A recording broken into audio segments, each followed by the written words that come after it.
पहली तो बात मैं आपको बता दूं कि एंगल्स का बात करेंगे, ये बहुत एक गंभीर हादसा है और हमें दुख है कि हमारे एयरफोर्स कर्मी घायल हुए हैं। हम आशा करते हैं वो जल्दी रिकवर कर जाएं। पर चिंताजनक बात यह है कि ये हमले निरंतर चलते जा रहे हैं। ये कोई इसलिए नहीं कोई वेट कर रहा कि हाँ वो और जरा ज्यादा इसमें आतंक फैले, खासकर हमारा इलेक्शन भी चल रहा है। पर अगर इलेक्शन ना भी होता तो हमला होता। आप ये मत सोचिए कि सिर्फ इलेक्शन के कारण है, पर इससे उनको डबल फायदा भी होगा कि और थोड़ी आगजनी फैलेगी और हमले में हम बैकफुट पे आएंगे। बैकफुट पे इसलिए आएंगे कि हम रिएक्ट करते हैं और अब हम अपनी 2-3 जगह अपनी मुस्तैदी बढ़ा देंगे, अपनी सिक्योरिटी बढ़ा देंगे, इत्यादि इत्यादि ये कर्म होगा।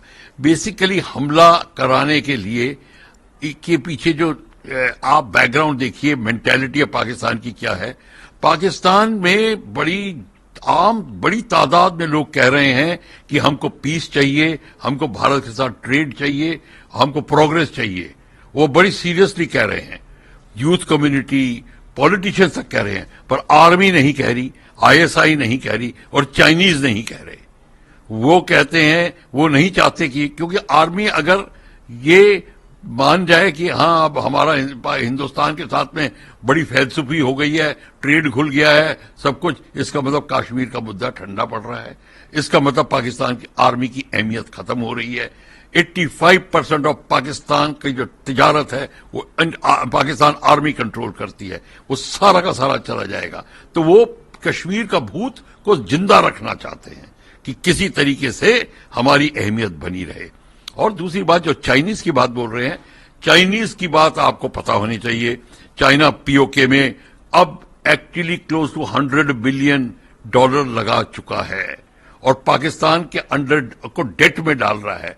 पाकिस्तान उस डेट के नीचे तड़प रहा है। तो पाकिस्तान को अब ये पता नहीं क्या करे, असमंजस में है। इसीलिए पाकिस्तान की पब्लिक कह रही है हमको आप ट्रेड करने दीजिए, हमें ये डेट से काम नहीं चलेगा। तो उनका मुंह बंद करने के लिए चाइनीज पाकिस्तान आर्मी ये सारा का सारा खेल कर रही है।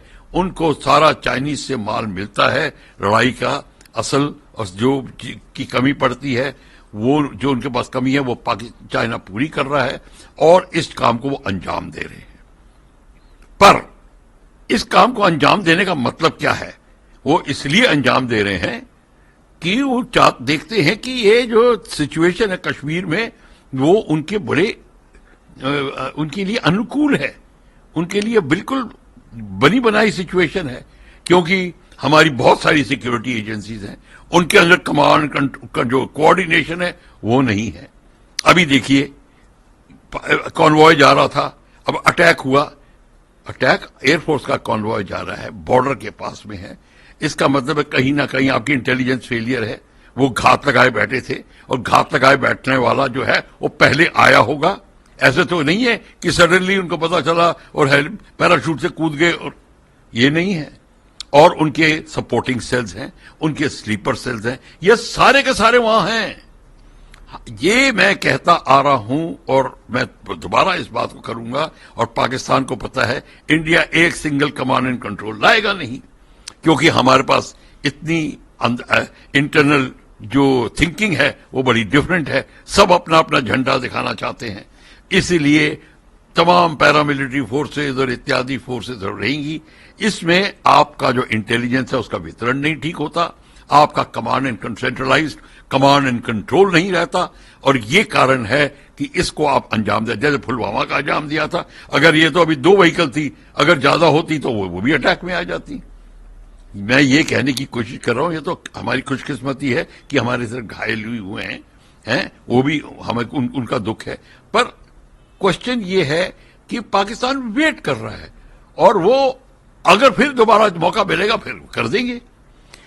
वो हम इसलिए नहीं रोक पा रहे हैं कि हमको जो उनकी खबर नहीं मिलती, उनकी खबर भी नहीं मिलती। और जो अंदर आ जाते हैं उनको स्लीपर सेल मेंटेन करते हैं।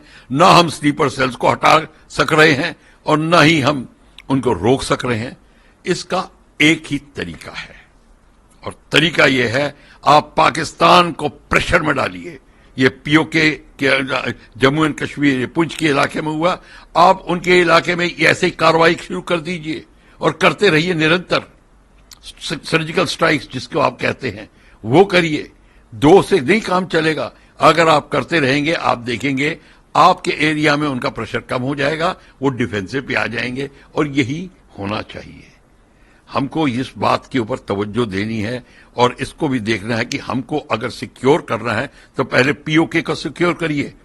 पीओके के कहां से अंदर आते हैं, उनके हेडक्वार्टर्स हैं, उनके जो बेसिस हैं जहां से लॉन्च होते हैं 17, 18, 20, 25 किलोमीटर है। वहां पे आपका अटैक हेलीकॉप्टर है, आपके पास मल्टी बैरल रॉकेट लॉन्चर्स हैं, आपके पास हैवी आर्टिलरी है, आपके पास बहुत सामान है जिससे आप उसको नष्ट कर सकते हैं।